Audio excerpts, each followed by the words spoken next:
Hey everybody, how's it Hello. going? My name is Miguel Ortega, and this is Tran, and we have our special guest Dan Dombrowsky, our composer. How's it going, Dan? Good. How are you guys doing? Pretty good. We want to definitely apologize for starting late today, but we were having some crazy technical difficulties, which we're still having, getting the sound to play from Dan's Mac. So apparently. Some of the share audio settings don't work in the restream. So yeah, It's just the music was too cool. I mean, it was just the music broke the entire it broke matrix. the internet. Yeah. Yeah. So today we're going to be going over mostly audio stuff and then some cool visual stuff that we have. Um, so Dan is somebody that I've known since. Dude, how old were we when we met? Like 15 or something? Yeah, 14? something like that. 14, 15, 16, somewhere around there. Yeah. So we were raised in Miami. We probably lived a couple blocks away from each other, not too far. Um, Yeah. and Dan was in a band called Smite. He was a bass player, and I was the drummer on another band. And we always like stuck together. We would always play together. And Dan and I, he's the bassist. I'm the drummer. So obviously the rhythm section is the best part of any band. And Yeah. we stopped talking after a while because we weren't doing that kind of well, I wasn't doing that kind of any stuff anymore. Dan went to live in New York for a while. I went to California, and then on the Green Ruby Pumpkin we joined forces again, and we've been working on everything ever since. Every time we need music, we go to Dan is our guy. He's the third musketeer. Yeah. Yeah. Anything you want to add to that, Dan, about how cool I am? When I met Miguel, he had hair like he had super long hair. Um, Yeah. and You had an afro. I did. I Yeah, did. And then I wanted people to stop making fun of me. So I cut that. No, it was, it's, I think Rodrigo, the singer for Garland's Room, your band, reconnected us. And it has really been one of the most, being able to work with you and Tran, like on just everything. It's every time we work on something, it forces me to do something incredibly from a technical musical standpoint, it's something that I'm uncomfortable with. It pushes me beyond my boundaries, and it's been every time we do something, it's kind of this great learning experience. And it's been awesome. and Yeah. and it's a lot of fun, just to kind of sit down and like, and because you guys care about these crazy details that it's nice to be able to like kind of drill down on that stuff with you all. Awesome. Yes. Yeah. And Miguel's very cool. Yes. Very- And so is Tran. Tran is cool too. Yeah, I'm cool. Tran is Dan's very cool. cool. Dan's way cooler than I am. Yeah. And so Dan has been doing professional composing for. You've done a few features at this point. You've done a bunch of TV shows for a producer friend, mutual friend of ours, Zach, and you've just been keeping busy. So that's awesome. Yeah, I like paying rent. Yeah, okay, right. But what's cool is like Dan is able to morph into any style you could throw at him, like anything. He'll sometimes send us something and it's like, what the hell is this? Like it's amazing sounding, but it's like hip hop, country. All our stuff sounds a little bit evil. Everything you throw at him, you're able to match the aesthetic. So it's pretty awesome. Thank you. Yeah. So we wanted to show some of the stuff. Hold on one second. Some of the stuff that we got from you this week. So this week has been a crazy week for us. So we started getting all the motion. Share your screen. Yeah, I will. Getting all the motion capture. So Dan, I'm gonna take over the screen for a second. Go for it.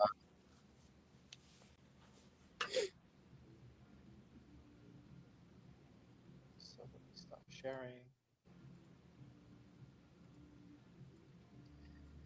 So this week we started doing a lot of the motion capture stuff, and then we also we decided that we are going to do the entire movie in Swahili, which was a very difficult thing for us to do. We tried. We tried casting in California, New York, Georgia. Nobody that we thought could do it. I mean, first of all, very few people even submitted with Swahili. And we were like, this is not going to happen. But it was something that I really wanted to get. And then I kind of was like, let me just try to find a bunch of East African talent agencies, East African voiceover actresses and actors. And it just happened. We found the first one, then the second one, and the third one, and we recorded the first one this week. And you know, I was skeptical, first of all, because everything had to be translated over from English to Swahili, and then we had to. I would love to have gone to East Africa, but we had to do it, me directing them through Skype, and the performances being done entirely through online, which is pretty crazy. And our actress, went to the studio. She was recording, and you know, it's me giving notes through Skype, which is just amazing. And it was all done on, what was it, like 2 days ago? It was incredible. It was an amazing experience. We recorded for 5 hours to get like 6 pages worth of dialogue, but at the end, I'll play it. It's pretty incredible. So for those that don't know what we're doing, The Voice in the Hollow is basically a work in progress of a film we're doing, and every week we're showing every step of the process. Today it just happens to be more audio related, but most of the time it's an Unreal thing. But this is a filmmaking stream rather than like just a technical thing. So, but yeah. So anyway, this week it's been audio, and then when I was on cloud 9 with the voiceover actress, and then, dude, I swear to God, the minute I got the files from her, I'm like opening them up, and then I get an email from you, Dan, and you're like, check out these clips, and I played the first one, and I was like, oh my God, this thing sounds incredible. So I'll play that first, which is it's called Ceremony Idea. So this is for the scene with the big leopard sculpture. You need to activate your screen. Yeah, I will in a second. Okay. I'm not sharing it because I'm not sharing it yet. So, okay. So this is one of the first songs here. And it's playing an audition for some reason. Let me just play it. I'm just going to play in a media player.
So this is for a very important scene where our character Allah gets initiated into the hunting tribe, which is these guys here.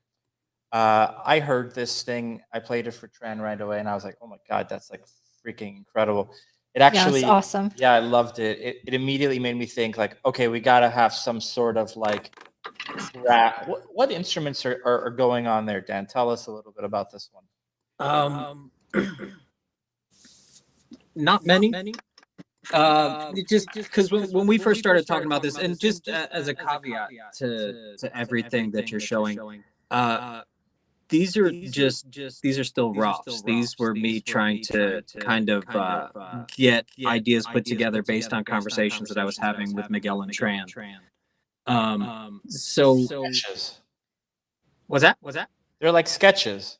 Yeah. Oh, yeah. Exactly. They're sketches, and because ultimately, when we started talking, the way you were describing the story, I felt that we needed to go for something, for lack of a better term, and maybe I'm incorrect on this, but pre-Bronze Age, right? Because that's kind of when this takes place, and it's tribal people. And I wanted to get something that felt realistic for what they would be doing, which would be instruments that are percussion, body-based, voice-based, and possibly some wind type of instruments, but definitely nothing with metal or anything like that. And so we were leaning towards like frame drums on this. So pretty much everything is just some variation of a frame type of drum being hit with a hand. Shakers that are made with animal parts or nuts and stuff like that is kind of what I was going for. Yeah, this is the session here. It's just kind of, these are all mock-ups, and when we do it to picture, we're gonna obviously rewrite the stuff so it fits picture, and then take it to I have a percussionist in mind, or possibly multiple percussionists, so that we can go in and replace all these. There are some vocal elements, and it's. And when you say replace it, you mean replacing it with a live instrument rather than a sample, is what you're saying? Yes. Just for those that are watching and don't know. Yes, for sure. And so what's going on here is I have just a big drum, just kind of pounding out what was going on. Somebody was asking if that's the Sara, I don't know how to say that, the the chant from Dune. Chant from Dune, yeah. No, it's not. Actually, there is a type of Tibetan singing called throat singing.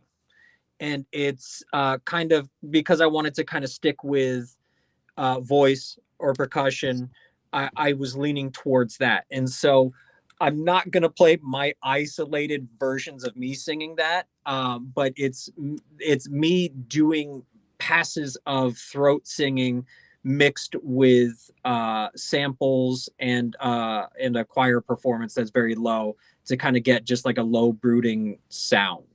So is that's actually partially you? Some of it, and I'm not going to play that for you. But yeah, some of it. That is the good stuff. Some of it is, but just because I wanted to try and get some of that sound going there. And I was also, because there's a limit to what some of these sound libraries can do, just for different performance stuff. So I started making I started using some percussion elements of my own, like these, like all these like turtle. I'm assuming this isn't a real turtle shell. If it is, I'm very sorry for whatever the turtle was. But like these type of nut and wood based type of shakers. And then I pulled out. Can you show that again? Because I'm just making you. Oh yeah, sure. So like I was using stuff like these for the shakers, like just to kind of try and keep it a little, like keep it away from metal and more kind of in the organic animal or nut. And then for some of the percussion, I was using this, what Miguel called a lollipop, and it's not. Yeah, it looked like a lollipop. It does look like a lollipop. It's actually a friction mallet, which they take. And let me tell you, Etsy is a great place to get weird musical instruments. And so I got this on there. Essentially, all it is a cable connecting two Super Bowls, which are like those things. I don't think they happen anymore, but when I was a kid, you used to be able to put 25 cents in the thing at the grocery store. Yeah. And you could get one of these out. And so I was using that to kind of create some sounds, like there's a moan that's happening, and I was essentially just like I was using that to just create a friction effect on here, and that's playing throughout the piece as well. Oh, that's awesome. Yeah, that's super cool. And so I just wanted to, again, this was me trying to figure out kind of what the palette was based on. I haven't seen much of this, just kind of what the screen grabs and the pictures that Miguel was sharing with me. Sure. So I probably over or under answered your question. No, I think you did just perfect. So I'm gonna go. Which one should I do from the chase sequence? Well, I would do. I mean, it depends. If you want the stuff with the whistle in it, I would Definitely do with the whistle. Yeah, either 1.3 or 1.2, not the alt version. 1.3 is the truncated one where I took out the middle slow version, the middle slow section. Okay. So let me do 1.2. I love this one here. This sounds so great. Okay. I think 1.2. You said the chase, right? Yeah. Yes.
I wanted to clap.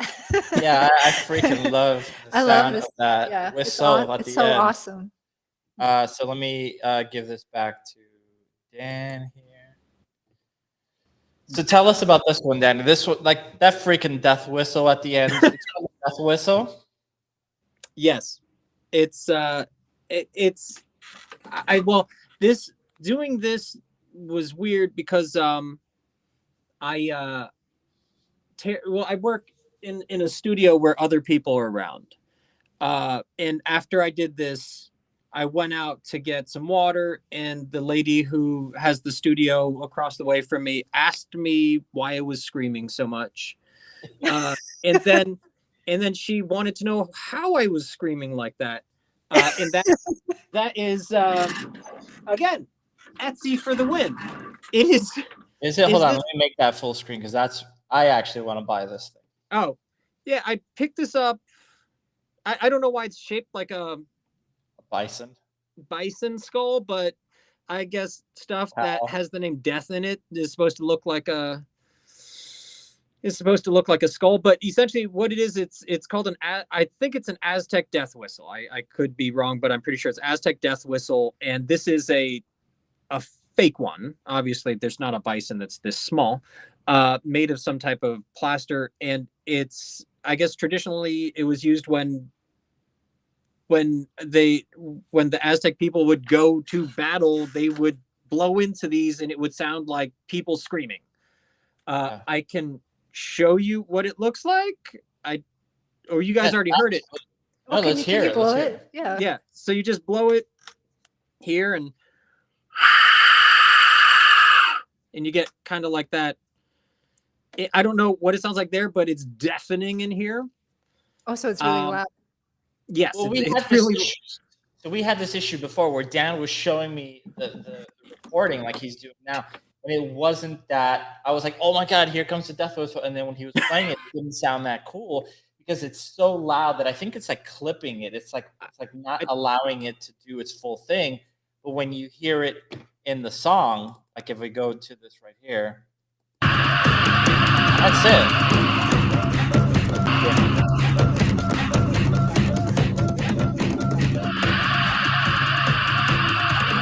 I was trying to describe this to my mother today because I talk to my mother like 3 times a day, too many times. I'm like psycho. I'm like talking to my mom, Anthony Bates' character. And I'm like trying to describe to her what this whistle sounds like. And I'm like, well, it's like if you just put like 100 people in an oven and they started screaming. Sounds awesome, Mom. You would love it. And she's like, okay. but dude, I love that thing. Awesome. Like, I'm glad. And I recorded that was at 10 times. I layered it 10 times and kind of tried to spread it out and put a bunch of reverb on it and even like added a touch of distortion to kind of like to make it like this super grating sound. So on top of that, I'm sitting here blowing into this thing repeatedly. And then with this cue, I also wanted to add like breath percussion. So you'll hear it there, that. And I may have passed out doing this because I kept doing it, and it's a fast piece. And like, so when we get to like this bit here, you know, I'm sitting here like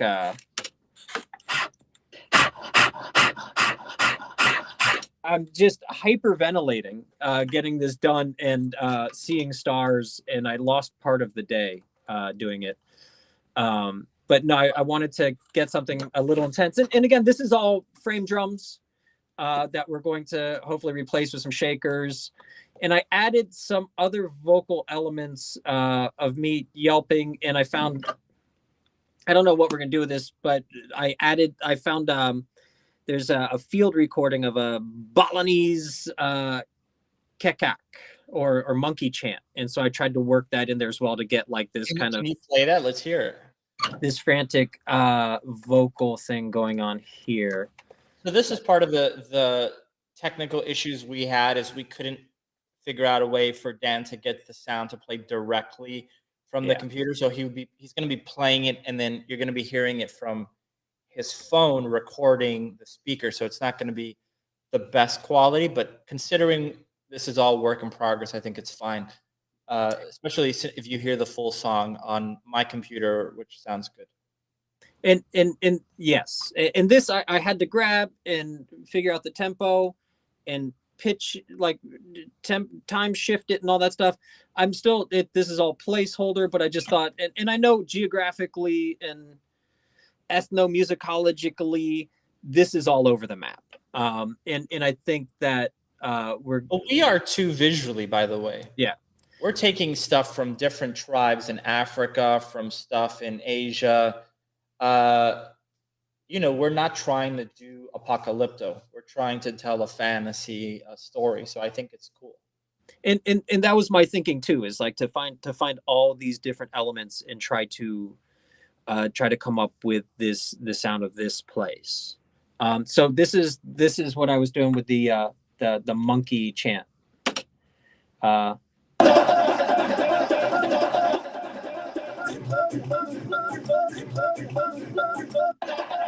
And so that's just like once it kicks in and everything's like plowing along at the death whistle part, that comes in underneath it, and just to add that extra layer of, because it's a chase, that extra like frantic nature to it. And just to kind of like another percussion. Oh yeah, it's chaotic. Yeah. And yeah, so that's that. And then different frame drum techniques too. And the problem with this is I don't know if there are any composers listening or anything like that. And this is ultimately why I want to kind of replace it with live stuff, is I'm using about 5 or 6 different frame drum libraries because none of them had all the performances. We're getting a lot of like a, you know, rim, like I want that rim sound and then the like that. And so I had to like dig into a bunch of different places to get those type of things. So we're gonna get that all happening in the reel. I love it. I love it. So, okay, so let's go on to the next song. Does anybody have any questions? Yeah. Did you just press that? Yes. Yeah, that's a great, very cool. So, okay, so the next one we have the murder. The murder. Okay.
All right. So let me pass that back to you.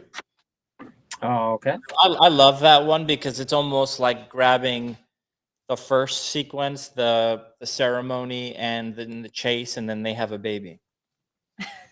Yeah. Right? It kind of feels like that. Yeah, that's a good way of putting it. But this one was the other ones, I mean, this ultimately does come back to a lot of samples of frame drum stuff, but this one I didn't know what I was doing.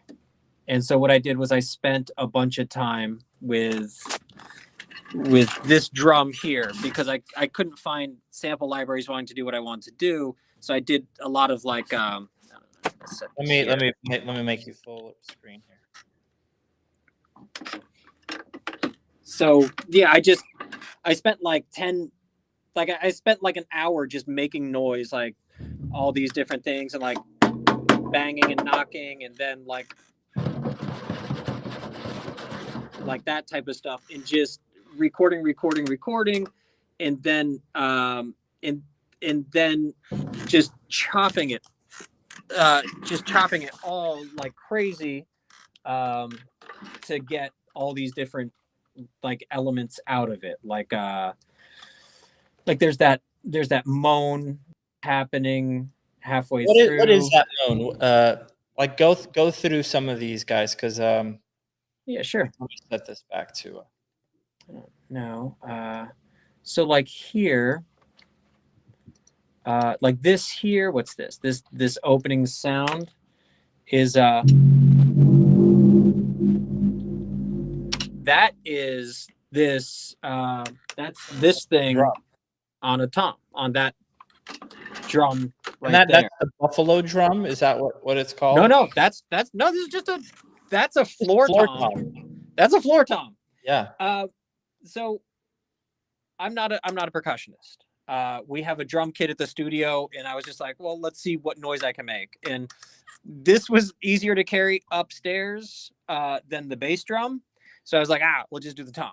And so that's where that came from. Is this that probably will give you a better sound anyway than the floor drum. The floor drum seems to be more of just a boom. I think that's gonna give you more echo. Yeah, and then I just ran it through a ton of reverb, just this long 4-second reverb, and just mic'd up. It gets like you can really get the lows happening, and that's what that was. That, and then we have more of it here, like almost creating these like big, like otherworldly drones with this drum. And so that's what I did with that. And then a lot of just hand percussion on the tom as well. Like that sounds, that's that. I mean, that sounds a lot bigger than I was expecting. But in order for me to just, that took me like 15 minutes just to like get my hands to do that because they just weren't working right. And then same with like, with this, I tried to get like a little, hang on, not that, like a little frantic, like, That's your fingernails, fingers on the actual drum head. Yeah. yeah. And then I did multiple takes of that and then had it reverbed and then going back and forth. Like I had different panners on it, like panning them all in different ways. So it sounded like, I don't know if any of you have ever lived in New York, but like if you ever see a bunch of rats run across the street, I was trying to go for that vibe. Yeah. And which one time I came out of a bar in the East Village and made a noise and saw like 1,000 rats run across the street, and it's something to behold. Yes, but let me ask you: Did you swap the heads out on the drum, or did they have the like? Because I noticed they're not clear heads, and most people use the clear heads. But I'm wondering if those heads are ideal for what you're doing. Like, I wonder if the sound would be the same if it was the clear heads. I honestly, no, I didn't swap these out. Again, I'm not a drummer. I'm not a percussionist. This is, I don't know. This definitely has like a roughness, like a friction to it. That's why I asked immediately. I was like, oh, that looks like the head. Like if you buy a frame drum, they have like the fiber skin heads, which is similar to that. It looks like that. Yeah, and so it definitely. Honestly, this is gonna sound bad. I didn't even think about that. But yes, I mean, this just honestly, it was one of these things where I was just really wanting to mess around, and we just happened to have the right stuff laying around. And I just grabbed this, and it worked great. Like it has that like kind of that frictiony quality that like the clear plastic heads probably wouldn't. Yeah. But yeah, sorry. Again, I'm not a drummer, so I just grabbed what was there. But I mean, I'm hoping when we get to go in and do it, we can like really sit down and get like work with a percussionist that can bring their knowledge of different ways to get different sounds out of things. Yeah, totally. No, because it's great. It brings another level of collaboration to it, which is nice to be working with live players and people that just know so much more about an instrument than I do. I'm excited for that. No, it's awesome. So those are the three scenes. So we have the ceremony when our main character gets initiated into, or not our main character, our antagonist in a way gets initiated into the tribe's hunting party, and our protagonist is not. So again, we're doing like a Cain and Abel type of story. The chase is how we're starting off the movie, which is very high action, which is why we decided to go with that very percussion fast. Kind of has an apocalypto, even like a City of God kind of vibe, like the chase sequence in there. Which, by the way, if you have not seen City of God, everyone should go see it because it's the best movie ever.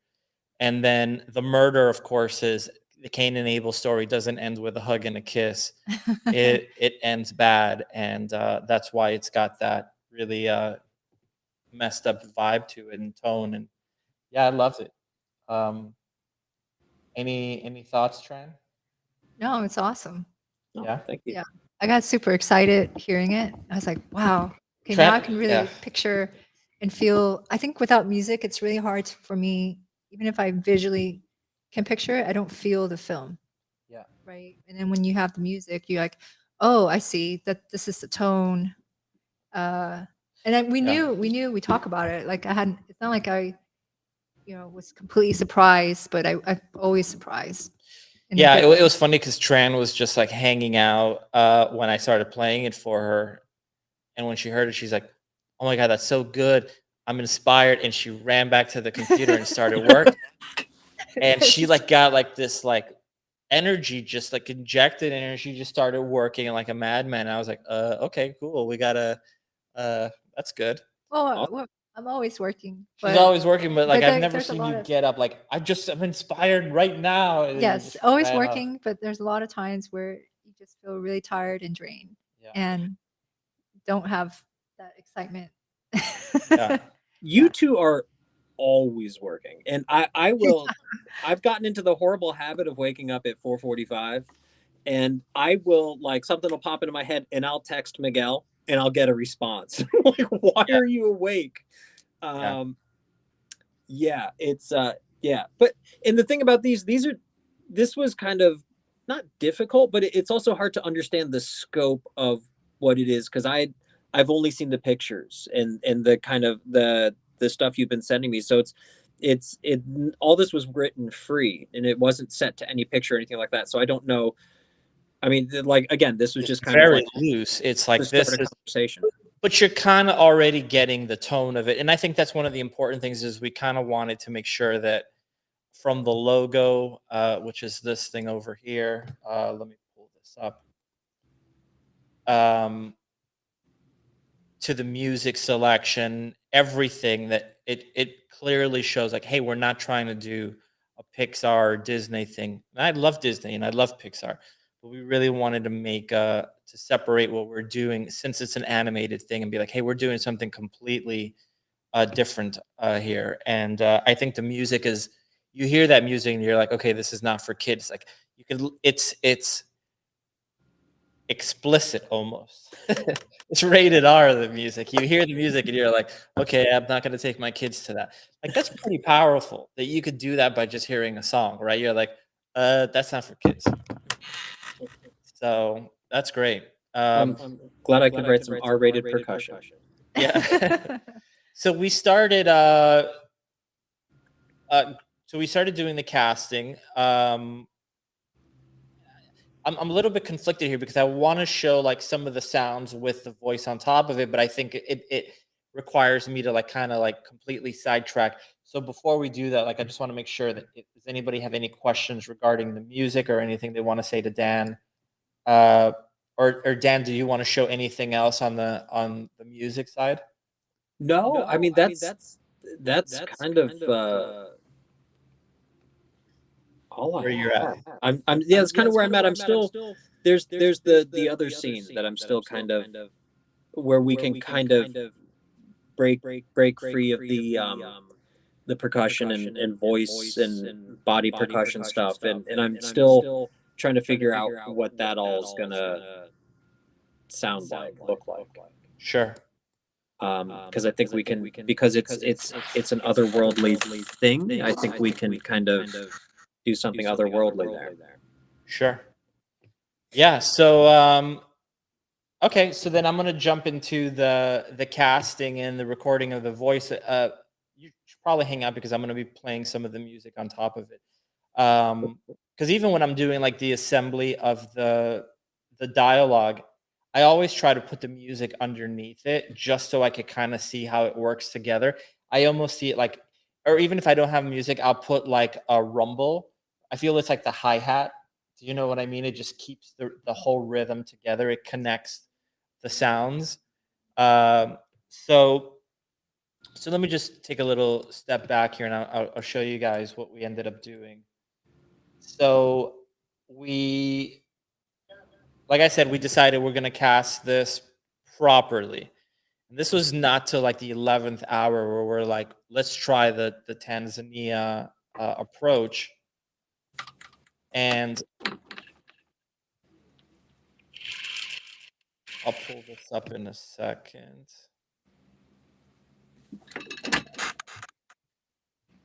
I might have to open this in.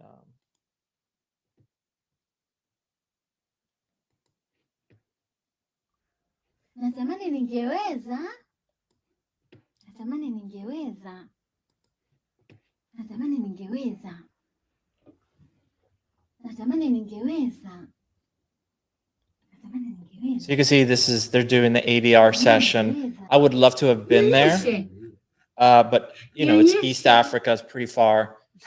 So they recorded it in a studio, and I was so excited about this that I was like, you gotta record a little section and send it to us so that we could share it with people, because I just think it's so freaking awesome to see that. Let me pull this one up. So QuickTime doesn't know how to open QuickTime files, but Windows Media Player does. Hi, my name is Janet. I am from Tanzania, and I am playing the part of Goa. So yeah, pretty cool. So our script is 5 pages, and the way we approach this is we went in and we broke down the script by line, and then we just went in and did every single line over and over and over until we got it right. And it's pretty interesting because, like, if you look at the waveform here of the performance, you could literally see how it's getting louder and louder and more intense. You're kind of seeing, the performance shifting. So if I come over here, let me just hide this real quick.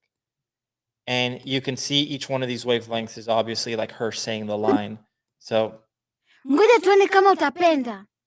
So this is a spear lands right next to her, and her sister is kind of messing with her, and she's upset.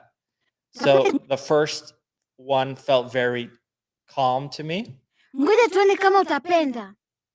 You can see they start escalating. Ngoja tuone kama utapenda. Sasa, ngoja tuone kama utapenda. Sasa, ngoja tuone kama utapenda. Sasa, ngoja tuone kama utapenda. So it starts getting a little bit different in a minute. You could hear like, and keep it like make sure that when you say it, sometimes you're starting very good, and then by the end of the sentence, it kind of tapers off. Like the intensity, I felt like the intensity was tapering off at the end. So that's literally how we had to do the direction. It was through Skype. Elijah was the sound man, and just recording it and doing everything. And then by the end, we end up with. Ngoja tuone kama utapenda. So pretty different from where we started. Ngoja tuone kama utapenda. So it has the energy, it has the power, the intensity is the same throughout the entire line. Ngoja tuone kama utapenda. So when we started getting these, she just kept getting better and better and better and better. And most of the work that I think she had done is like a very much like voiceover work. So she hadn't done a lot of narrative stuff from what I was told. So it was really cool. It was a really awesome experience. And we still have a few of the characters left. So I started kind of going in, and the way I would approach this is just go in here and just start breaking down each one of these. So I'd come over here because I wasn't sure which one works. And I'd listen to that and be like, okay, I like this one. Sasa ngoja tuone kama utapenda. If I liked it, I'd move it up. If I didn't like it, I would usually just delete it. So I'd be like, okay, this here is me yapping, acting like a director. I'd just delete that. Right? Come over here. I like this one. Cut it. And then I have to move it up. And I have to be conscious of two things. Like, because of the way we're working, where we're doing everything kind of in piecemeal, you have to kind of have like a mental track of whatever piece you're using here has to connect with the next line that she's going to say, or else it's going to sound discombobulated. Now, she is saying something and someone else is going to respond to her, and we haven't gotten the other performer yet. But now that we have one, we're able to send it to them and be like, this is the tone that we want. So we did do like a preliminary recording yesterday with someone. They sent us their take on it. And then I was like, no, listen to this. And then when I sent it back, they were like, oh, that's very different than I pictured it. So let me play you like what we ended up with here. So this is grabbing like Dan's sequence and just mutilating it, right? So at this point, I have zero regard for like getting the sound to work or the music to sound right. I'm just grabbing shit, cutting it, sticking like a fade between two different sections to get the length to be right. just so I could kind of get an idea of how it's going to feel together. Okay, so this is what we have. Should I play this here? Mkakako karibia unichome. Ngoja tuone kama utapenda.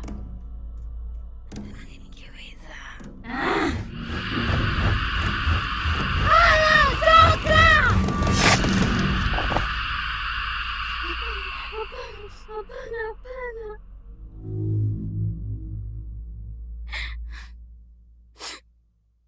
Hala, nisamehe.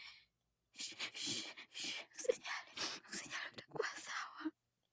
So that's obviously the murder. When I put this all together, I was like, ooh, certain parts I'm going to have to redo. I was really happy with this because I was like 2 days before I had a meeting with someone and I was like, I want to do this in Swahili.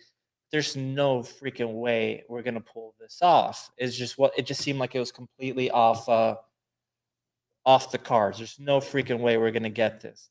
And when this all came together, I was like, Jesus, this sounds so freaking good. And the fact that you gave us the music right at that moment and it all came together, I was like, damn, this is kick-ass. So we have Alex Alvarez. Sounds amazing. Thank you, Alex. So Alex is the owner of Gnomon, and he's also a musician, Dan. So he likes your music. That's an extra compliment. Awesome. Thank you. Yeah. So that was the first kind of like a rough assembly. And you could see when you look at these tabs, this is like each individual line just broken up. So Ningojeni. you could see how it's getting louder and louder. And some of them don't work at all. So usually what I do, because again, we recorded 5 hours for 5 minutes worth of audio, and there's not a lot of dialogue in this. So you could imagine there's not that many lines. So we recorded for 5 hours. The first thing I do is I start from the back to the front. So I immediately assume if I moved on to the next line, it probably means that I felt I got it at that point or a little bit before that, or else I wouldn't have gone on to the next line. So I start from the back to the front, and that's exactly what I have here. Just Ningojeni. and you could go crazy doing like editing this for a while. Yes. Because you're hearing the same thing a million different ways. And so this is like show me. Hebu nionyeshe. Hebu nionyeshe. And it's great. These guys were so professional. They sent me the audio clips with what she's saying in English. I mean, they were amazing. And they were like, this is how much money we want to get paid. And I was like, there's no way in hell I'm paying you that. So we ended up paying them 4 times what they asked for because it was incredible. And they were not asking for a lot of money, which I was happy to give them more than what they asked for.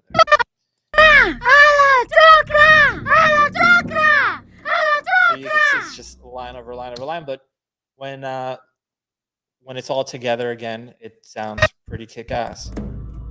Mkakako karibia unichome. Ngoja tuone kama utapenda.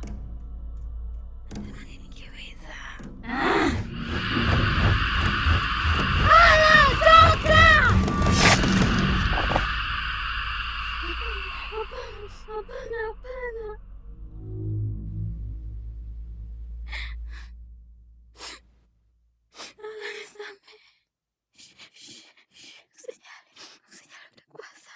You can see it's all different takes. Obviously, nothing is done together.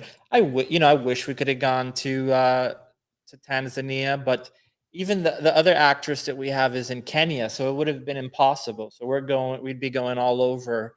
So, but yeah, that's where we're at with that. So very happy. How does it sound, Dan, when you hear it with the music? Sounds amazing. Isn't it cooler to hear it in Swahili? Yeah. Now I have some questions about that. What made you to decide to go Swahili over the other languages? Because you're right, there's many languages in Africa. It really was like, okay, this is going to be tough enough as is. What was the most common language in Africa? And that's what I went with. And So why didn't you want to go English? Out of curiosity. we got some submissions in, and when you hear it, there's just something about it that just doesn't feel right.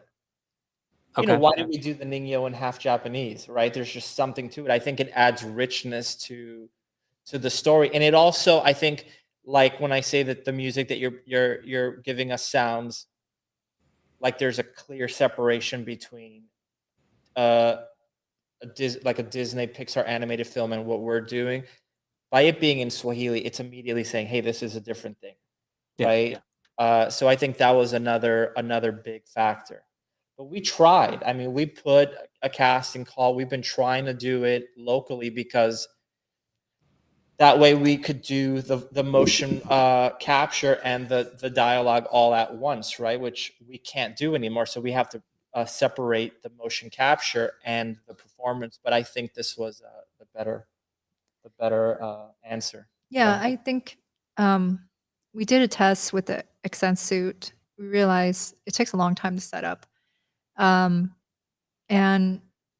all those things, like we were thinking like, okay, this is really the reality. You always have this idea in your head, like, oh, it's like this step and that step and this step. And then when you get to those steps, some of them take much longer and you realize, okay, these are the variables we're going to have to deal with. So I think what we would need in an actor to do everything, meaning that they do the voiceover.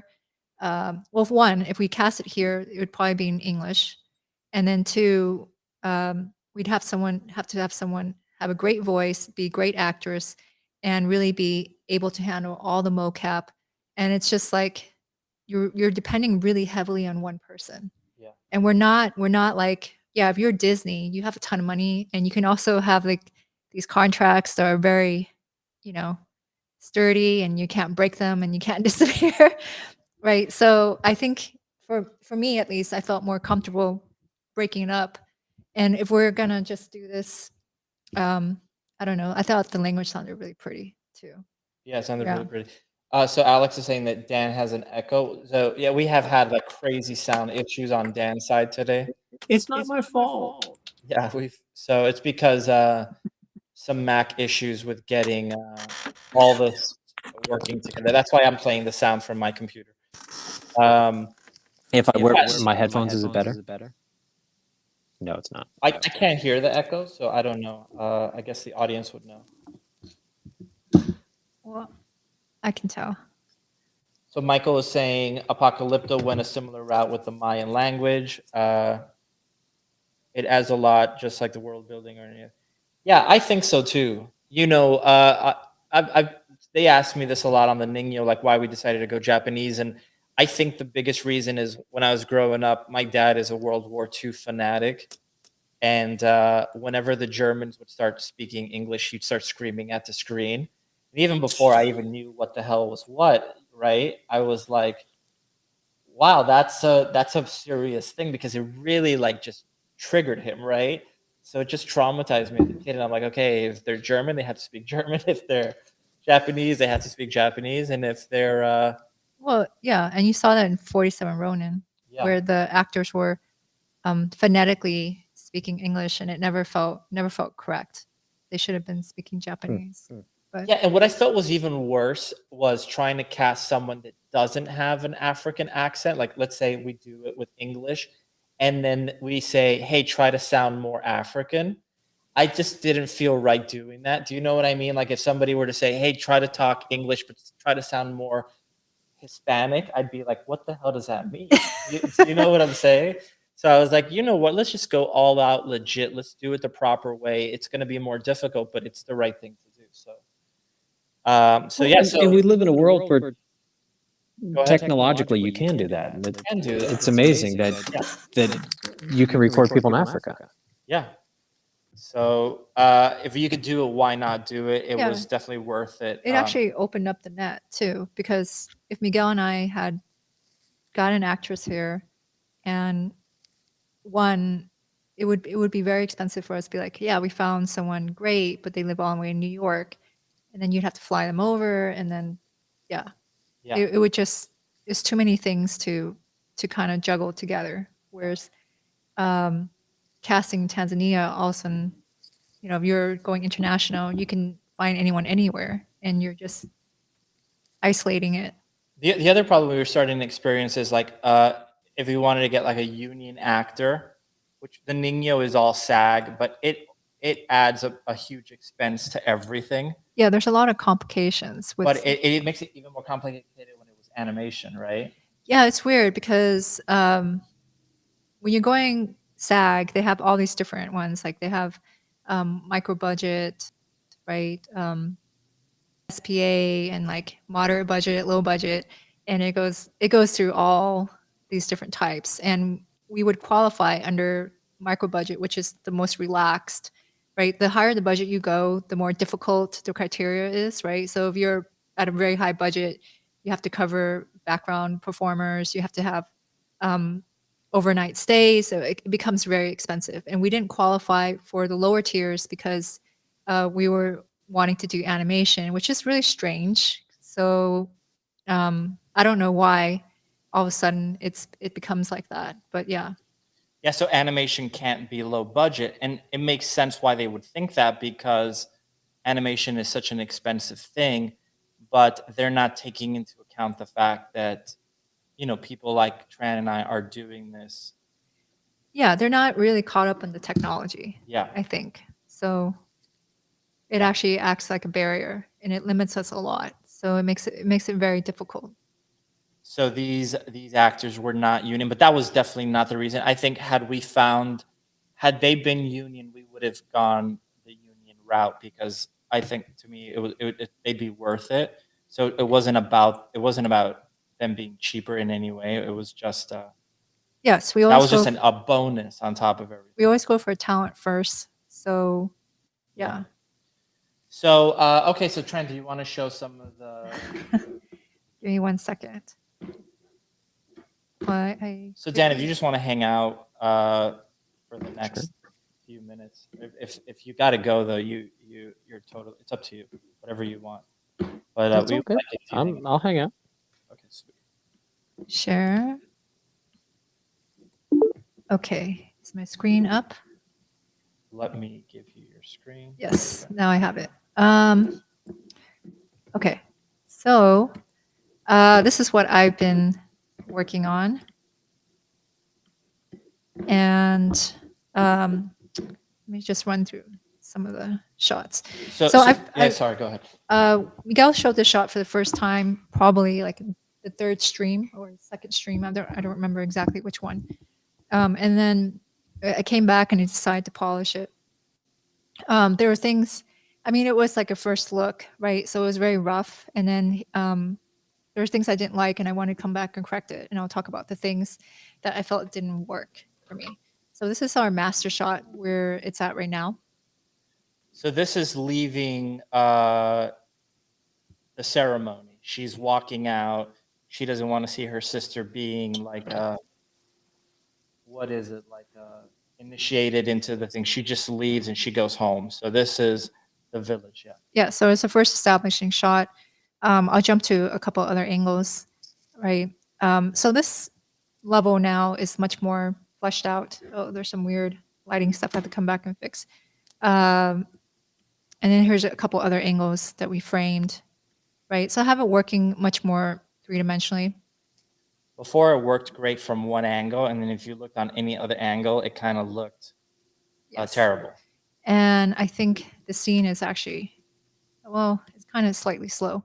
But if you look through, right, we can now use it more like a proper set. So when Miguel wants to go around and frame the shots, it should hold up a lot more as you start browsing around. So basically, I'm assuming most of the shots are going to be in this foreground area. And then we have a little bit of the background stuff. And then we also have this bridge. So let's come back here. I want to show some of the progress before. Let me just dock this back. Give me 1 second.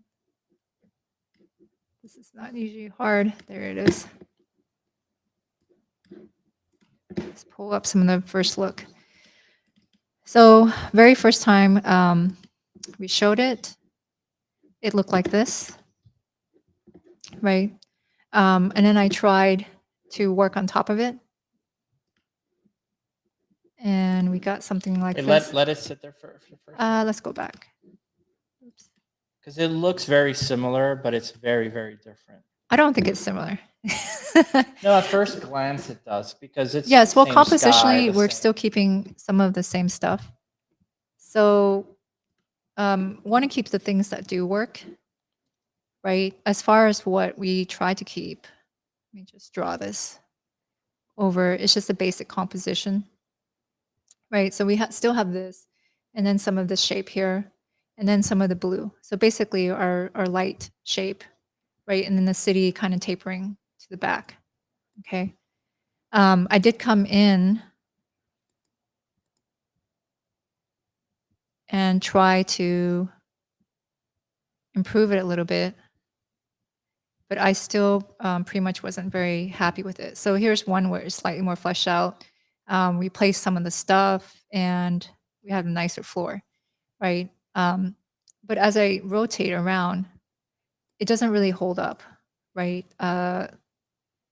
At least I think the layout doesn't look as nice. So maybe from the establishing shot, at first glance, it might feel the same, but it doesn't work for me at all when we start moving around. Part of what it is, if I just show you the layout up here, is that everything feels really planar, right? What I mean is like, you know, the road is really straight or fairly straight, right? And I still kept it straight, but it's just very parallel. And then the rocks here are really parallel, right? So here's one here, but generally it's all these parallel lines. And if I change the angle and we look at it like this, it's kind of the same problem, right? We have kind of like these really even heights. So there's no variation, right? There's no changes when I'm looking at this angle. And when I'm looking at top down, it's basically the same thing, right? So I felt that, you know, if I could break away from these lines, meaning if they just come in and out a little bit more and more sporadically, I would get something more interesting. I also felt while I was working on this, Miguel and I had talked about getting a bridge. Let's jump to this. But I couldn't really picture this bridge or understand like how that was going to connect, right? It just goes to a house or something like that. Really odd and very awkward. So let's load this one here.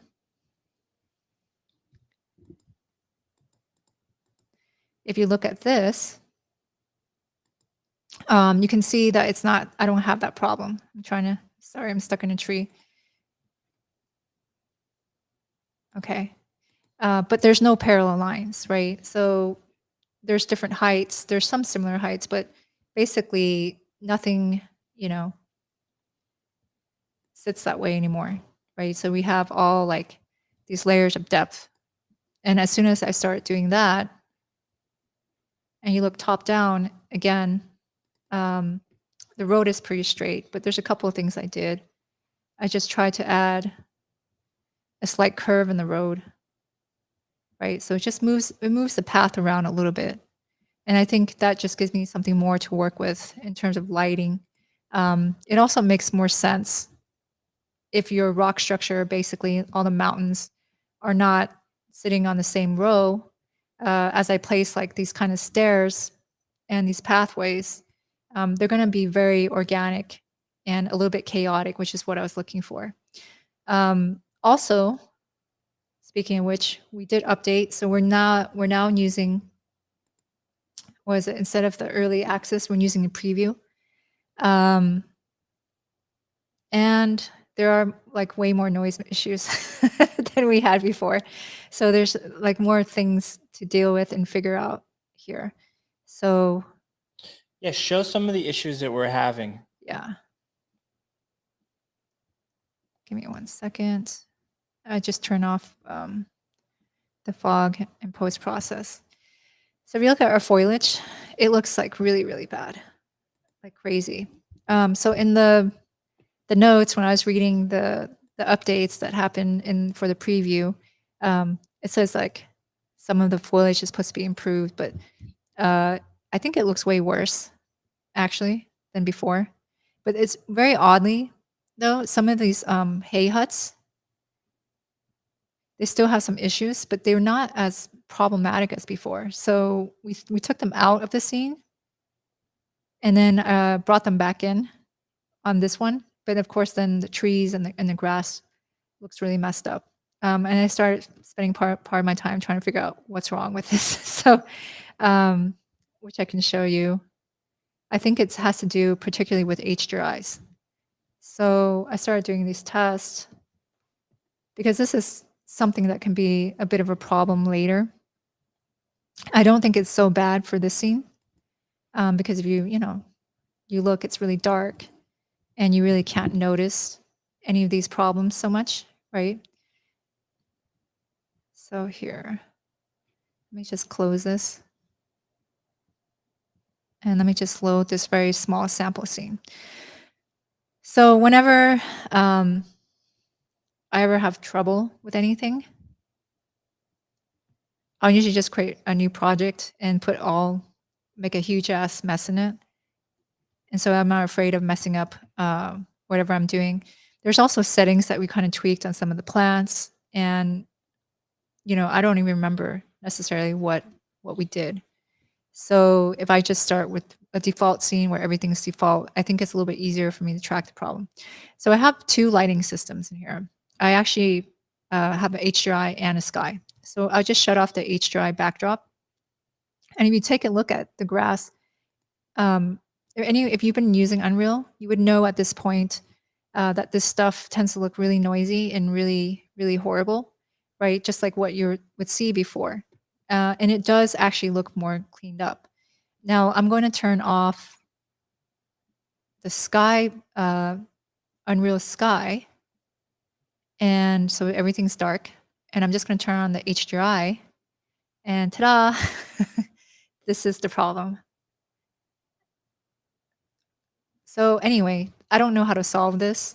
I don't know if you can actually fix it, but at least looking at this here, I can just kind of figure out what part of my issues are, or for both of us as we're lighting, right, Miguel? Yeah, that's so weird. Because we had this problem a little bit in what's it called, the previous version? Early access. Early access, but it wasn't this pronounced, especially not on. It was funny because we didn't have it on our foliage, but I know Alex had it on his foliage, Alex Alvarez. But he uses a lot of HDRIs. That's probably what it is. Yeah. But we did use the HDRI for this other scene, and it didn't look this terrible. So anyway, part of it is just troubleshooting, updating. Of course, when you update, it takes a long time. And when I load the file, like we went from early access to preview, a lot of stuff breaks, and you spend most time figuring out like what broke. In terms of what's breaking is usually the shader. So yeah. Let me just load this back up. Give me 1 second.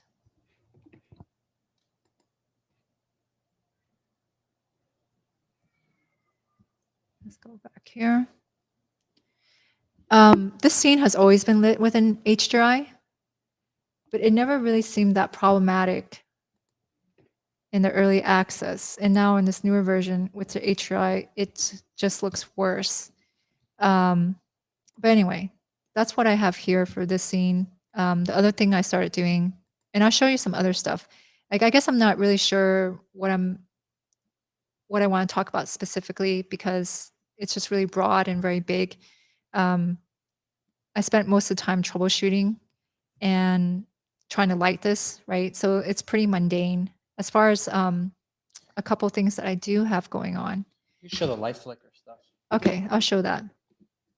Right. So if I show you over here in my outliner, I actually have a ton of lights. So this is what is probably really slowing down my scene, right? We have all these fire elements over here. but they don't really actually light up the environment very much. So if I shut off all my lights, this is basically what our shot looks like, which is kind of cool, but it doesn't really feel accurate because you see a flame and you expect some kind of light from that flame, right? So let's turn this on. And now as far as the flickering effect, let me jump over here.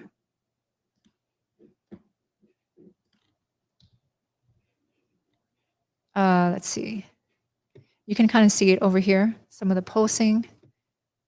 Although I feel like some of the rates have gone down, so I have to come back and check. Give me 1 second. I feel like it's not really working. Do you see the flicker? On what? On anything. I feel like it's gone. Okay. Do you want to take a look while I could show some? Yeah. Okay. Go ahead and drive. Okay. So let me minimize that. All right. So Tran is just looking at that. So the other thing we were looking at this week is getting the motion capture stuff to work. So some of the things that we've seen on mocap, one of the big problems is the legs tend to be a big problem. And also, if the suit we're using, Xsense, is an inertia-based system, so it's not using cameras to figure out the movement. And sometimes that makes it have a hard time. You can see as when it jumps down, you can see even when he's walking here, it never really feels like he's walking on the floor. And that's why there's a shadow here. But sometimes it will look like he's walking on the floor, but then if it climbs something and then drops again, it won't land back on the floor. It like doesn't calculate the landing correctly, and it still feels like, again, because it's based on inertia and not necessarily on an optical sensor, it might just still think that you're not at the same level that you were when you were walking on the floor.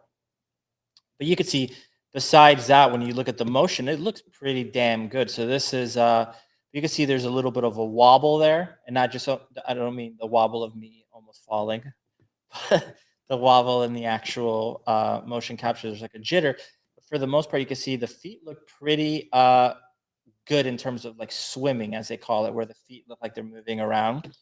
And this is in this program called MVN Animate. But what's really powerful about this, you can see if I grab this sequence here and then you run it through their post process. So they have this post reprocess. So I could select the area, or I could just do it on everything. So let me just click over here and start processing.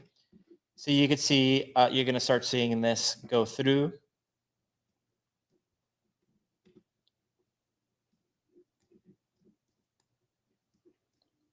And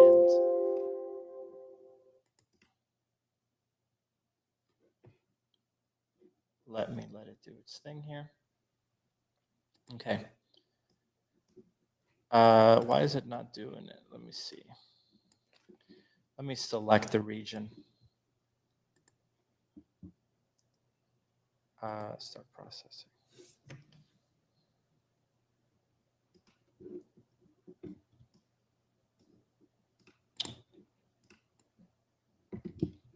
Huh. Give me 1 second.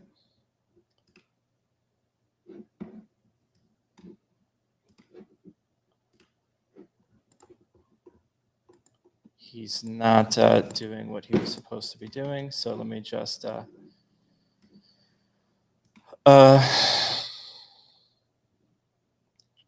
try it again. 1 second. That's the problem with doing live stuff. It's never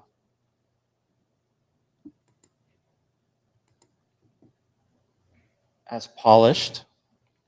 So let's see what we get here.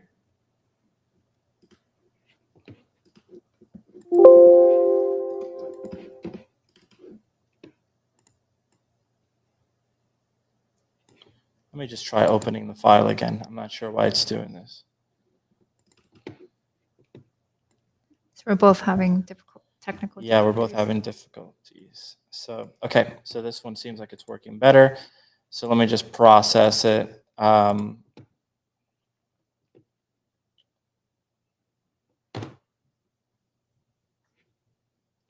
now when it'll play back, so for one, you can see now it's detecting the floor correctly. And when he climbs up on the top and he jumps down, he's back on the floor. So these are some of the things that aren't calculated initially until you run the reprocess. Unfortunately, when you buy the mocap suit, which is not cheap, you have to pay for this service to reprocess it, which is not the cheapest thing in the world. It's something like $300 a month to reprocess it. However, you only have to pay for it when you need it, which is great. So you could like say, okay, I'm going to do mocap this month, pay the $300 and process it all. But considering how much it costs, you would think that this wouldn't be an issue. Let me try bringing some of the other ones. So this guy's still floating around for whatever reason. I'm not sure why this file, I've did this 1,000 times today and it was working fine, but it's having problems. So let's see what else we have. So these were some with the actual gloves. Oh no, this is not mine. I think that's it. I don't think I have any other ones. The biggest problem I'm having is I can't find my K file. My K file is completely gone, Tran. Your what file? The cave. Okay. So this is our calibration process. So I'm going to show you like some of the problems that we're seeing with the motion capture here. So these are just things that we have to deal with. So this is where we're just basically trying to break it. And you can see, again, this is with the inertia-based systems. Here, I'm trying to have like both hands touching. And I could never seem to get them to feel like, so right now I was doing the equivalent of this, and it wouldn't seem to be able to realign it. And you can see that when I get the feet really close to each other,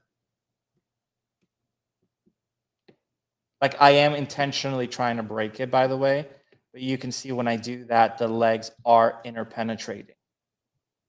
Okay, so that was a big problem.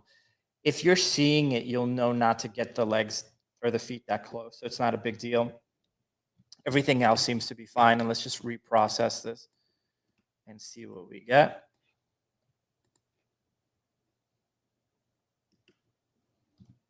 So let's just do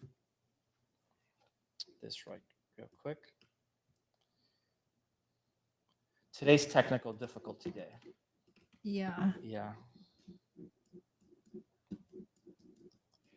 So you can see it turns blue and it just cleans up the motion. So this is without the gloves. So we do have the motion capture gloves, but they're not on at the moment. So like, for example, there where he has his arms right on his face, that was like over here, like top of the front of my head. Like, so that's the type of stuff that it's not perfectly accurate on, which is like spatial orientation, which seems silly considering it's motion capture, but there's a way to use the Vive sensors on top of this so that it knows where things are a little bit better. But besides that, I think it's it looks pretty damn good. So let me see if there's any questions on this. Does anybody have any questions on the motion capture thing? How's the fire thing? I have to figure out how to fix it. I can still show it.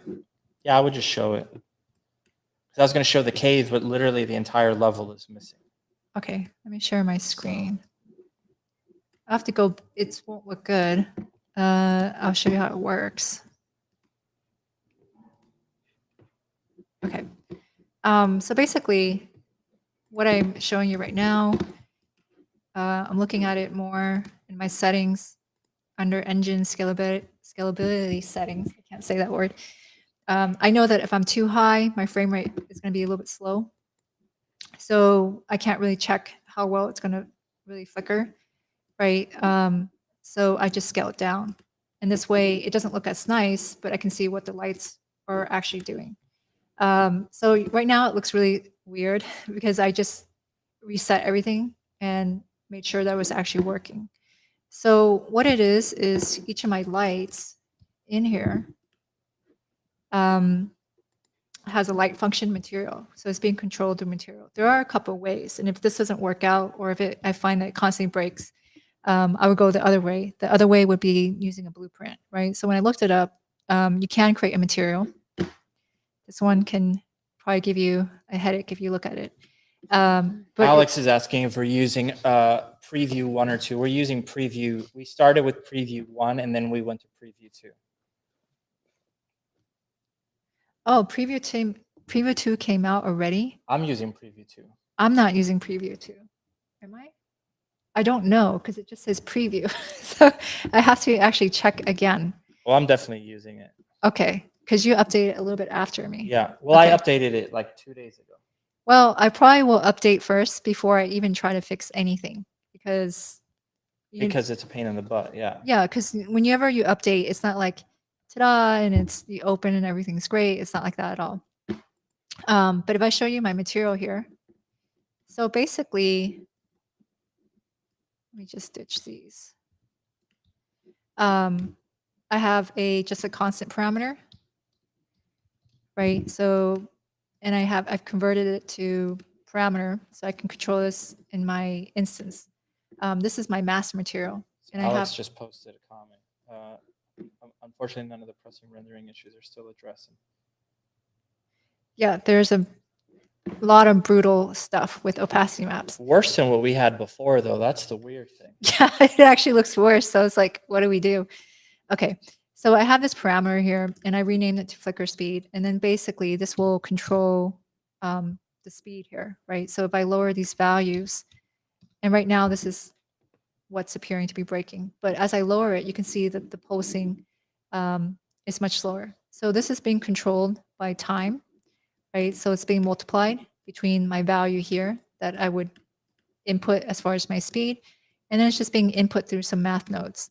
Now, the one thing I noticed here, let's bring this back up.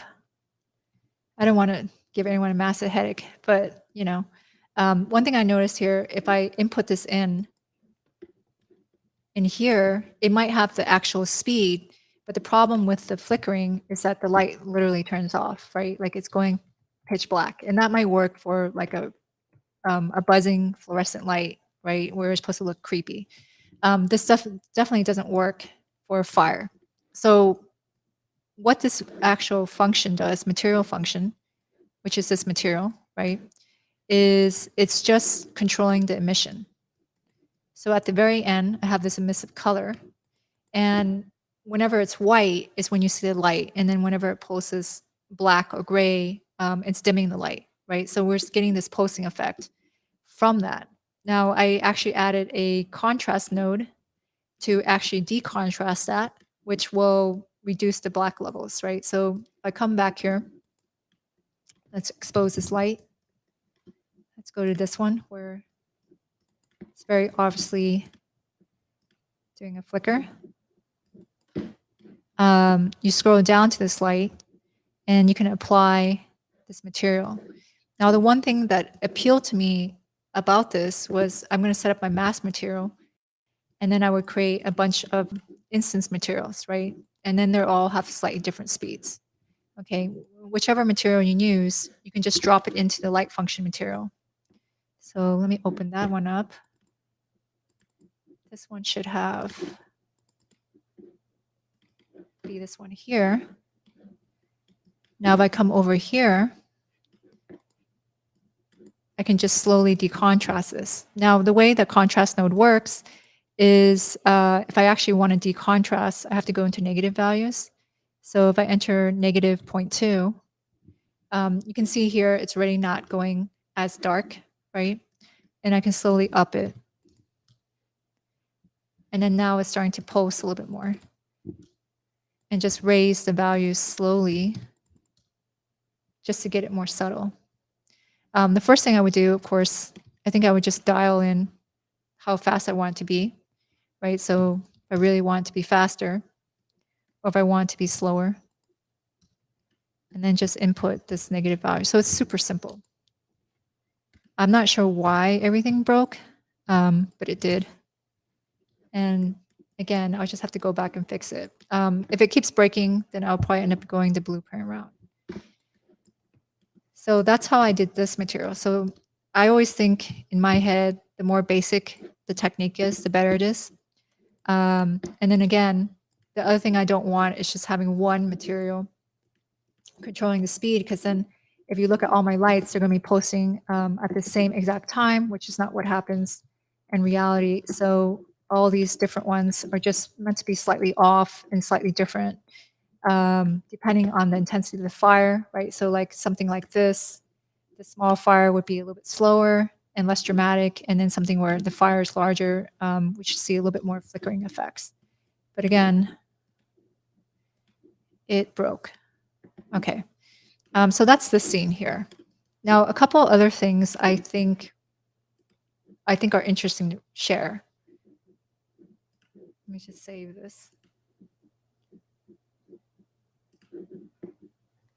And let's load another map here.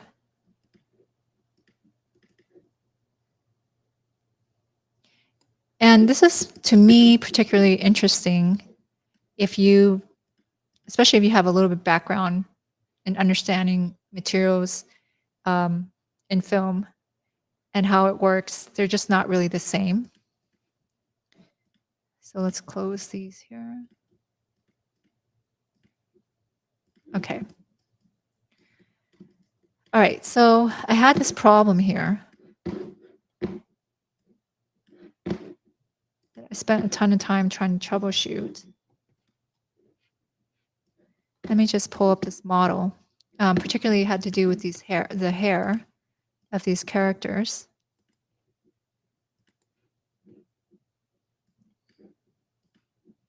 Let's drop this in here. So this is Alice's hair.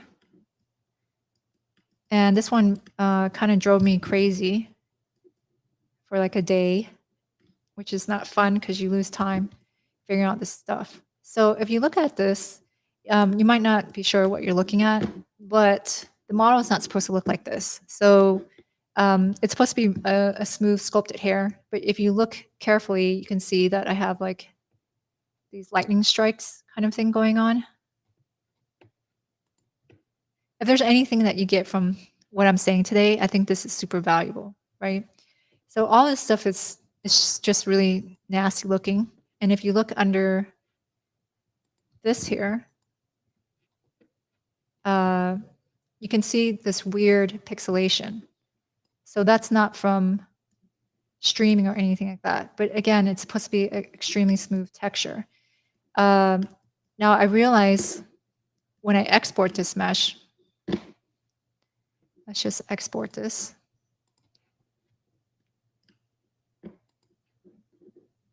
And let me just drop it somewhere.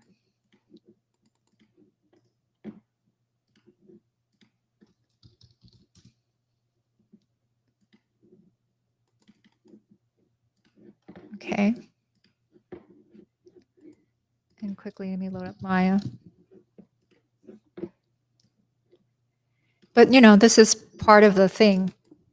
Like this breaking, Miguel's thing breaking is pretty much like an everyday thing all the time.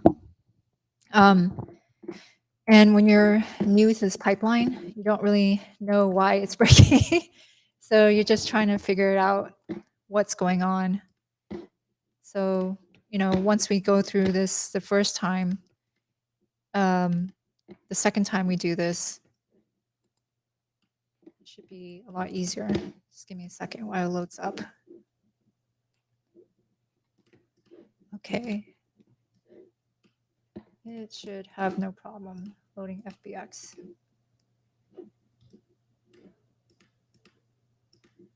Okay, maybe I loaded too fast. Okay, here it is. Let's check the hair out.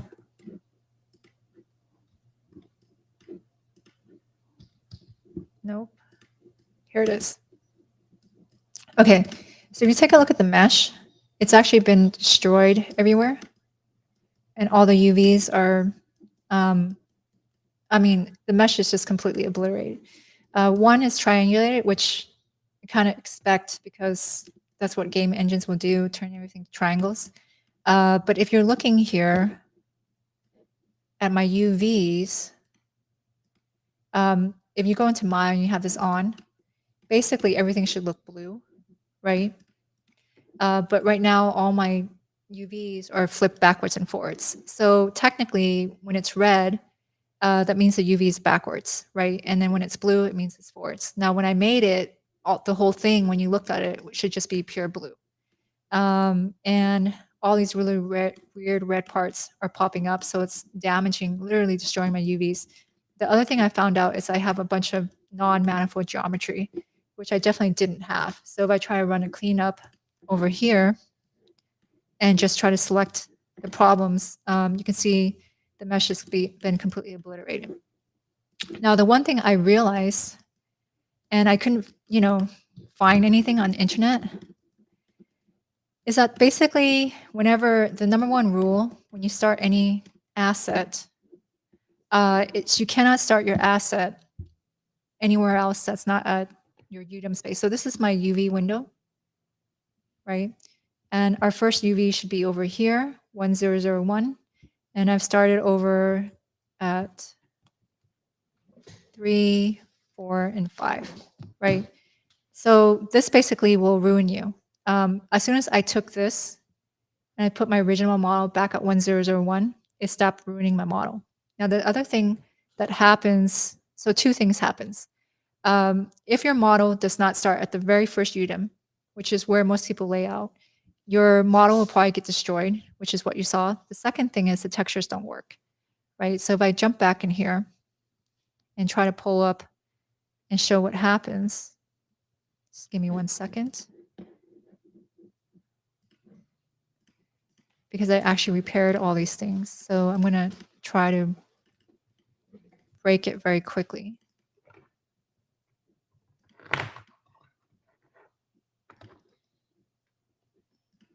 I just don't want to actually damage my real files.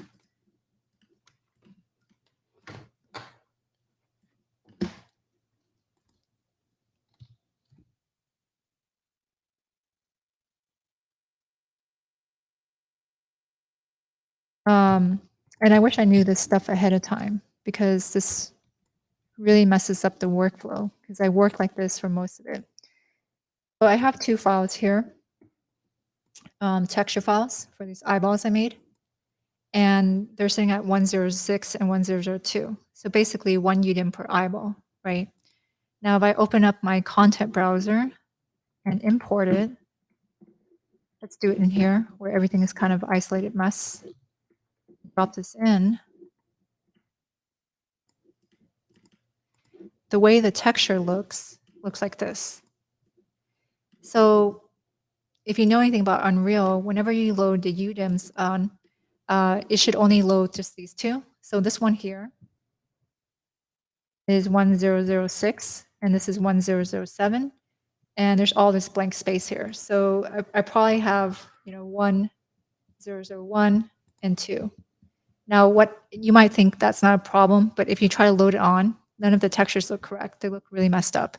So what it should look like when you actually load UDIMs, let's do that real quick. Close this.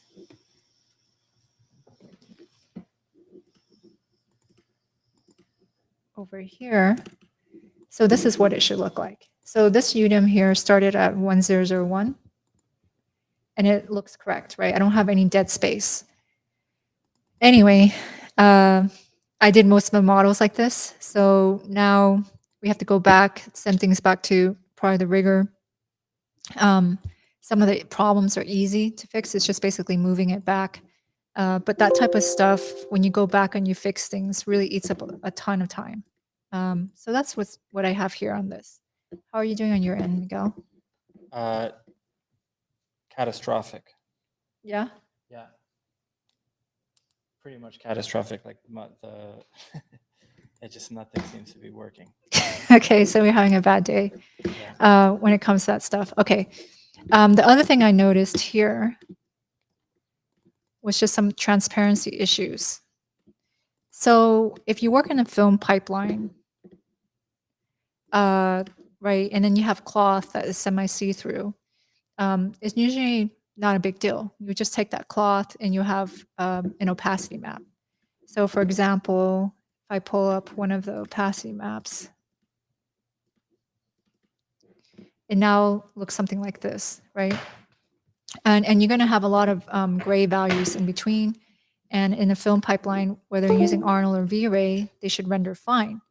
Now, the one thing that does happen when you work in a film pipeline and you have opacity maps that are gray, when meaning not black and white, is that it kills your render times, right? They look much nicer, but they take a lot longer to render. So the other thing I noticed here,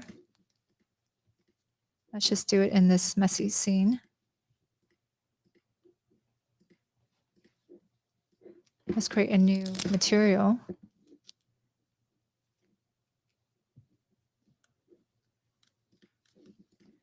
Okay, and I'm going to create an instance.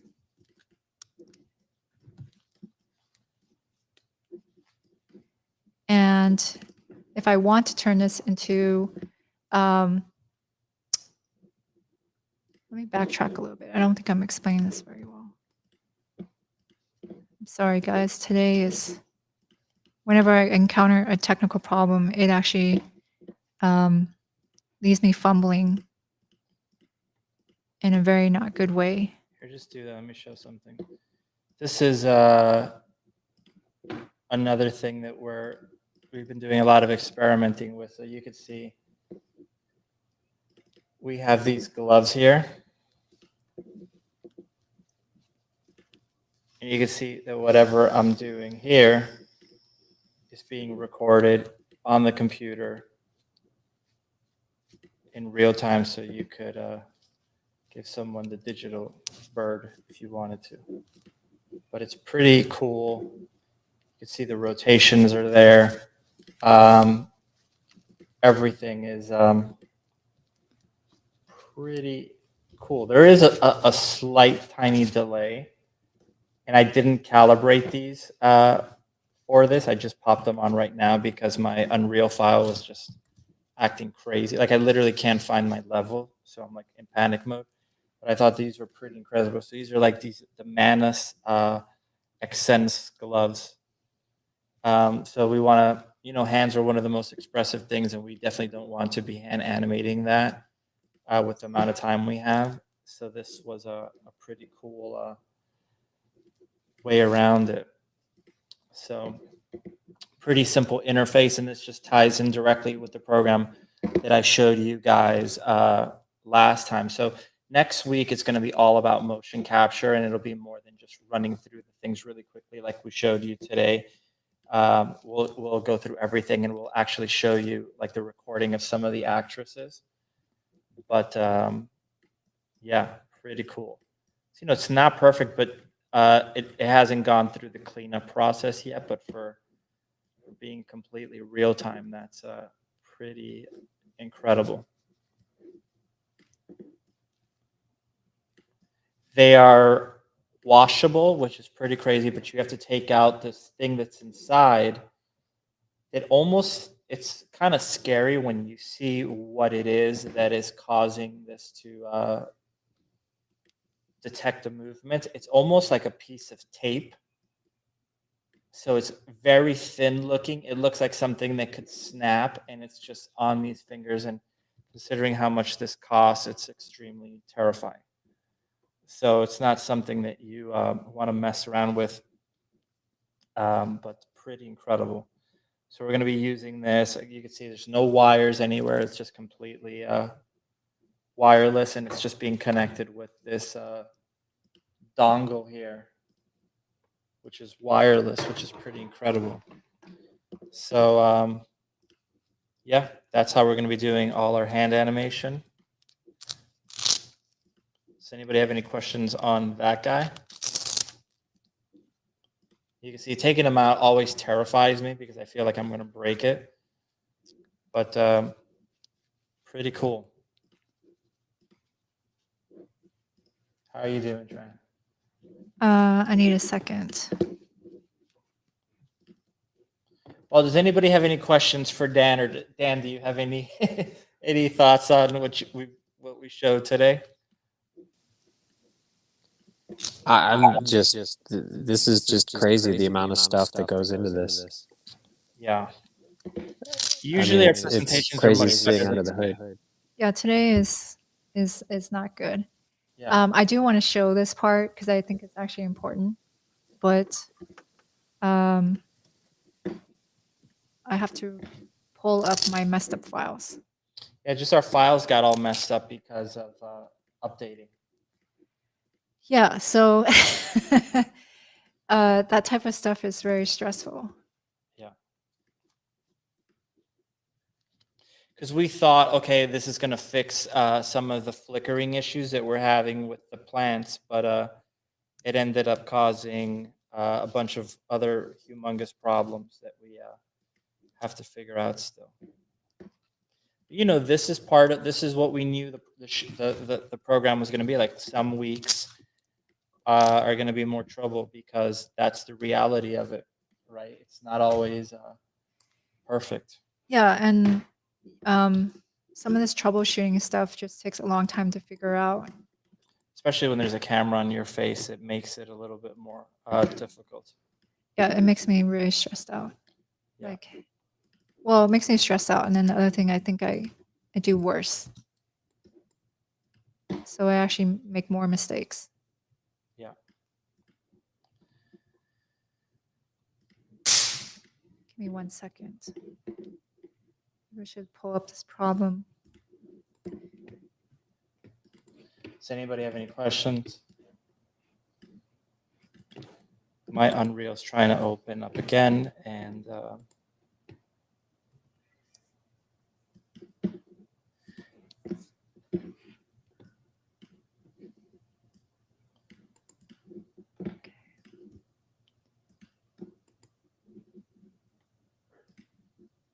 I think if it's too much time, let's just continue it next week, Tran. Yeah, it's fine. Yeah, I don't want to hold all this up. Yeah. So next week, we'll talk about the motion capture thing and my cave file that is completely missing. God, I hope it's not completely gone because I can't see it.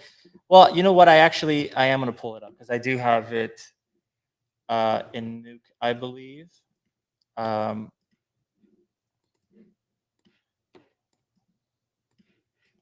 might not actually have it. You know what? I think I'm just going to end the stream. Let's just continue it next week because I think today was a disaster. So thank you, Dan, for coming. And Yes, thanks, Dan. Thank you both for having me. Yeah, today was a disaster from our sound not working to our files just not working, but at least you guys got to see some of the sound stuff we're doing, which is great. The voiceover stuff and Well, I might actually be able to. do you have it?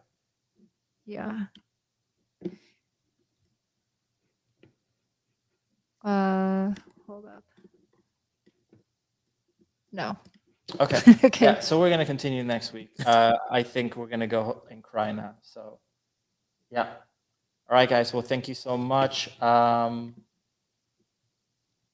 see you guys hopefully next week. Okay? Yes, thank you. Let me pick this one. Okay, bye.